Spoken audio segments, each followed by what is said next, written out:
Muy bien, estamos en este programa que tiene una pregunta como petición de principio, como nombre, ¿en dónde estamos? Es un programa de Libertas, la fundación liberal de nuestro país, la fundación liberal de la República Oriental del Uruguay. Yo creo que está todo dicho con decir la fundación liberal de la República Oriental del Uruguay, porque precisamente estamos abocados a una tarea que hace el liberalismo, que es la investigación, la difusión, la propagación de la voluntad de estudiar, de investigar las ideas de la libertad. Y fundamentalmente esas ideas consignadas en nuestra Constitución, Constitución Uruguaya de 1830, con modificaciones o reformas que, como diría el eminente jurista Justino Jiménez de Arechaga, es la misma porque es un edicto perpetuo, como concebían los juristas romanos. Es decir, son los mismos principios. Si están los mismos principios, las mismas disposiciones constitucionales que establecen o consignan los mismos principios filosóficos, políticos y jurídicos, con los mismos principios éticos, es la misma constitución, con algunas reformas. De ahí lo del edicto perpetuo. Y nuestra constitución es liberal. Es la constitución de 1830 de cuño liberal. Filosóficamente plantea una república democrática liberal, es decir, una organización social, somos una asociación, dice el artículo primero, es decir, establece la idea del contrato, que era una idea imperante en la época, tiene que ver con la teoría de Rousseau, también tiene que ver con la teoría de Hobbes, la del contrato social. Somos una especie de acuerdo o de contrato que está consignado en ese instrumento máximo que es la Carta Constitucional de la República Oriental del Uruguay, de cuño liberal. ¿Por qué? Porque reconoce atribuciones que tenemos los seres humanos y reconoce que el propósito del Estado es proteger el goce de nuestro derecho a la vida, al honor, la libertad, la seguridad, el trabajo y la propiedad. Yo les decía en la nota anterior que el diferendo es el mismo desde que nace el liberalismo en el siglo XIX, es decir, la concepción racional, científica de un Estado de Derecho republicano, como dice la Declaración Universal de los Derechos del Hombre y Ciudadano, si una organización social no está establecida sobre la base de los tres poderes separados y a su vez con un sistema de control, de contralor, no es un Estado, no es una unidad nacional. Ese es el Estado que reconoce la humanidad. Nuestro acervo universal hoy por hoy le da validez jurídica y política a la constitución de un Estado si tiene una carta constitucional que establezca la separación de los tres poderes y un sistema de controles equivalentes entre esos poderes. Es decir, una suerte de check and balance, como dicen los sajones, es decir, de balance a través del control, de un chequeo y balance de control de poderes. Eso es un Estado republicano. Y para que sea un Estado de Derecho, obedece a principios rectores como la igualdad ante la ley, la seguridad jurídica, es decir, la estabilidad institucional y legal en el tiempo, la estabilidad de nuestros derechos a través del tiempo, la estabilidad de los derechos que adquirimos a través del tiempo. No puede ser un Estado caótico que hoy te da un derecho y mañana te lo quita, o que te da la seguridad de que sos libre y mañana no, por un motivo distinto, sino que hay principios generales universales de la ley que establecen nuestros derechos y obligaciones siempre de la misma manera. El socialismo no hace eso. El socialismo te dice que se construye la sociedad y un ser social sobre el principio rector, el paradigma de la ideología socialista, que es la igualdad social. ¿Por qué? Porque busca romper con lo que concibe el socialismo en su base interpretativa de la historia, y esa base interpretativa es la que le da sustento a su pretensión de igualdad social, como lo es la lucha de clases. Esa lucha de clases plantea el socialismo, hay que eliminarla y en favor de las clases desposeídas, subyugadas, las clases vulnerables que son expoliadas por la burguesía del capitalismo. Hoy te hablo de las clases porque ya el marxismo cultural, este neomarxismo, el marxismo del Foro de San Pablo, el marxismo universal que se instala desde los organismos internacionales como la ONU, y las 17 organizaciones en esa Agenda 2030, te plantea, digamos que distintos colectivos revolucionarios para construir ese Estado social igualitario, ya no solo la clase obrera. Es evidente que el diferendo entonces es el mismo entre el liberalismo, su sistema democrático republicano en lo político y jurídico, y su sistema económico, que es el capitalismo. El socialismo plantea que todo se puede hacer a través de la función de la ley. Plantea que la igualdad, la solidaridad, la distribución de la riqueza, todo es a través de la ley y el Estado como el instrumento social de la igualación. Es increíble, ¿no? El Estado como el instrumento que iguala. Por lo tanto, el Estado socialista, le va a sacar a unos para darle a otros, para igualar a los que no tienen. Y los que no tienen, ¿por qué no tienen? Y porque no han desarrollado las mismas capacidades, porque no han desarrollado la misma disciplina, porque no han desarrollado capital, trabajo, de pronto educación. El socialismo te dice que es porque están explotados por los capitalistas que concentran el capital.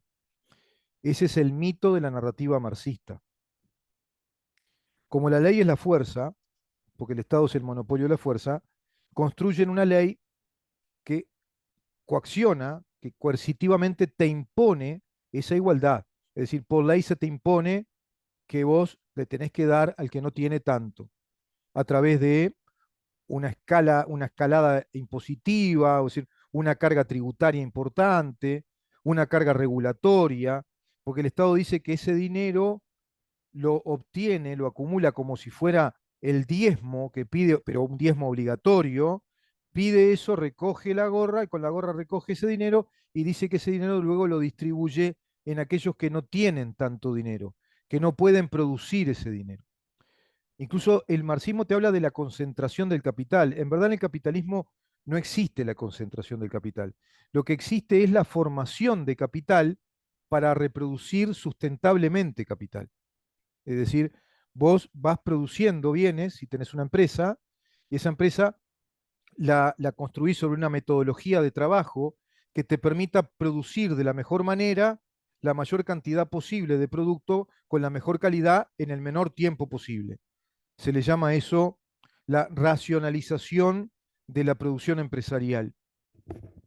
Esa racionalización tiene una metodología científica, necesita a su vez de la separación de las tareas de trabajo.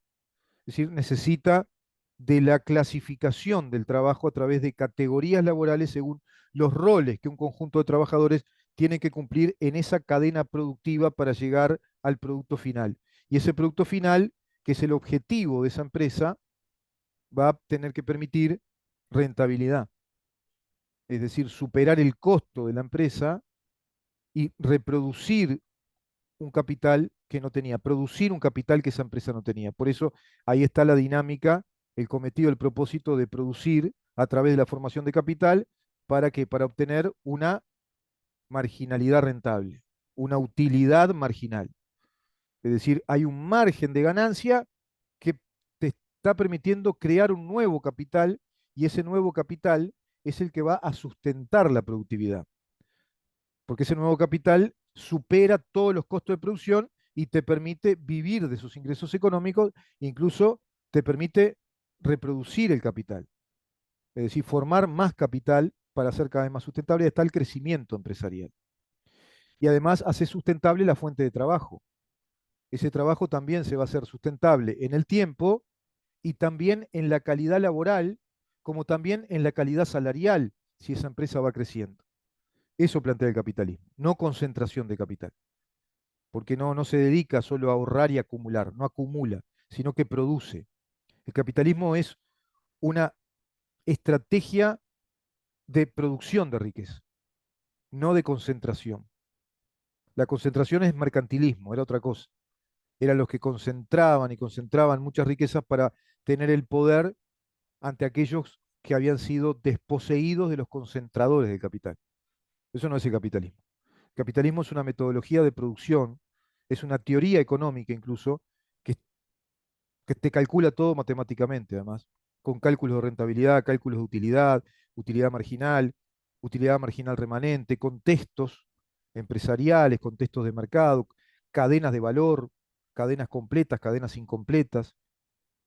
Es un mundo fascinante para aquellos que estudian en serio, pero como tenemos este drama de convivir con esta brujería semántica del socialismo, con este exitoso fracaso muy bien organizado, sofisticadamente organizado, ahora, hoy por hoy, en América Latina a través del Foro de San Pablo, es complicado. Tenía razón José Ortega y Gasset, a quien yo en su momento no entendí cuando dijo algo muy importante, porque llegó a decir que la vida política y la vida social es más real que la ciencia. Yo decía, ¿cómo más real que la ciencia? Claro, tenía razón Ortega y Gasset. ¿Por qué? Porque la vida política, como la vida social que vivimos a través de la vida política, queramos o no, es la que nos inunda todo el tiempo nuestra vida. Estamos todo el tiempo sometidos a lo que pasa políticamente en nuestros estados, en nuestros países. Lo que pasa políticamente a nivel financiero, económico, de justicia penal, de justicia civil, de determinaciones administrativas, de cómo está organizado el Estado, de nuestra capacidad de trabajar, si tenemos derecho o no, si es fácil entrar en un trabajo o no, si es fácil educarte o no, o se te complica para educarte. Todo eso es real en nuestra vida. En cambio, la vida científica está confinada a un grupo de expertos, de científicos, que viven en su propio mundo, desarrollando un conocimiento que es real, que es muy real, pero que lo vive ese confino, ese contexto de científicos, expertos, que son una élite de investigadores o de altos científicos, pero nosotros en la vida común y corriente, incluso ese científico, también se va a ver inmerso en esa vida que es más real que ese confín de ese reducto de científicos. Por lo tanto, te dice el liberalismo que es necesario que la ciencia sea la que instruya, la que le dé los insumos a la calidad legislativa, a los actos legislativos, porque a medida que el Estado está informado desde sus legisladores de acuerdo a los conocimientos que la ciencia va logrando, ese estado es un resultado cada vez más racional, es decir, es una tecnología cada vez más benigna, más eficiente, más efectiva. ¿Me explico? Entonces, el Estado tiene el cometido de ser una tecnología muy sofisticada para la eficiencia y para la amistad o la empatía con nuestras libertades. No puede el Estado ser un entrometido que te indica lo que tenés que hacer, que te exige, que te saca dinero, que te dice que te saca para darle al otro y al otro, y hace una red compleja, una red administrativa, estamentaria, burocrática, que está sustentada sobre la base de sacar dinero para pasarle ese dinero a otros que no producen tanto dinero como esos otros. Ese Estado ya es un Estado entrometido, que entorpece tu vida, tu libertad, no es un estado bueno, es un estado impositivo y controlador. Hacia eso van los intervencionismos estatales que tienen que ver con estas ideas colectivistas, más transpersonales, que están reñidas, son antagónicas respecto al liberalismo. Eso es lo que explicaba el eminente Friedrich Hayek cuando escribió Camino a la servidumbre. A medida que el Estado interviene, te provoca servidumbre, te haces un sirviente del Estado. Cuando el Estado te dice que va a emprender tal cosa, agárrate porque te va a cobrar, porque el Estado no tiene riqueza. El Estado administra, el Estado organiza la vida de los individuos y saca una parte para que pueda funcionar y a través de la vía impositiva. Es a través de los impuestos que el Estado se sustenta. Ahora, si ese Estado se propone hacer mucha cosa, va a ser demasiado impositivo, muy pesado y va prácticamente a crear una industria del impuesto y va a sobrellevar la condición de ser un Estado imperante, coercitivo, que conlleva el efecto inevitable de una servidumbre de su población. Su población va a ser servil en su trabajo, en su productividad, al pago de los impuestos que el Estado le exige para sostener a sus funcionarios dentro de la maquinaria burocrática, a esos funcionarios que están instalados en ese Estado muy extenso, muy pesado, y a todos aquellos que son prebendarios, beneficiarios de ese derecho que crea el socialismo, el derecho a tener lo que no pueden tener, el derecho a tener un ingreso que no podrían por medios propios porque no tienen las condiciones, por una infinidad de motivos, por una infinidad. Por lo tanto, en el Estado socialista no hay fraternidad, no hay solidaridad. Por más que te hablen de la igualdad social y del Estado que cobija a los más pobres, sino que es un Estado imperativo, es un Estado que te aplica la violencia de su monopolio de la fuerza para quitarte lo que necesita y sostener su maquinaria de poder y dar desde esa maquinaria de poder las migajas a quienes no tienen nada para que no se descontrole del todo una sociedad de los no pudientes que termina en graves problemas, en enfermedades que cuestan muy caras al Estado o en violencia. Es evidente que el diferendo en nuestra civilización no está laudado.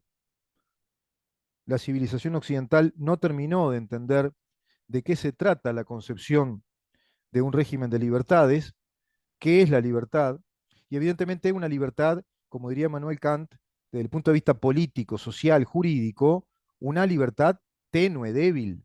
No es la libertad de tu fuero interno, de tu pensamiento liberado en las cumbres metafísicas o imaginarias, o de todos tus deseos en tu intimidad. No, es una libertad atenuada, debilitada, ¿bajo qué? Bajo la organización racional de la convivencia con el otro. Hasta en ese sentido, tiene un equilibrio de racionalidad el postulado liberal de los principios filosóficos de la libertad.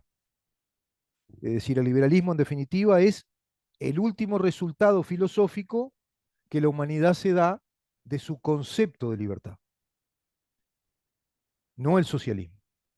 El socialismo es el último resultado de la vida colectiva o de la vida tribal, de la vida de grupo, de la vida, digamos, de una especie de ser colectivo que ahoga a los individuos y que los condena a repetir lo mismo, y es algo así como la última expresión de lo colectivo o lo tribal desde la racionalidad de Occidente. Vamos a seguir, por supuesto, con este tema, que es enorme, porque esto es lo que se está debatiendo en serio, y esto es lo que yo siempre pregunto: ¿por qué no está en el análisis político de los grandes analistas este gran diferendo entre la sociedad libre, el liberalismo y el capitalismo liberal, con el socialismo en todas sus variantes o matices o sus distintas caras, como si fuera algo así como un malabar o una suerte de Dionisos, aquel dios de las transformaciones, que tiene muchas caras, se transforma en su imagen, pero es siempre el mismo, el que procura el mismo fin, tiene el mismo propósito, que es crear una sociedad igualitaria, amorfa, a través del imperativo de la ley, que plantea la ética revolucionaria de ser todos iguales.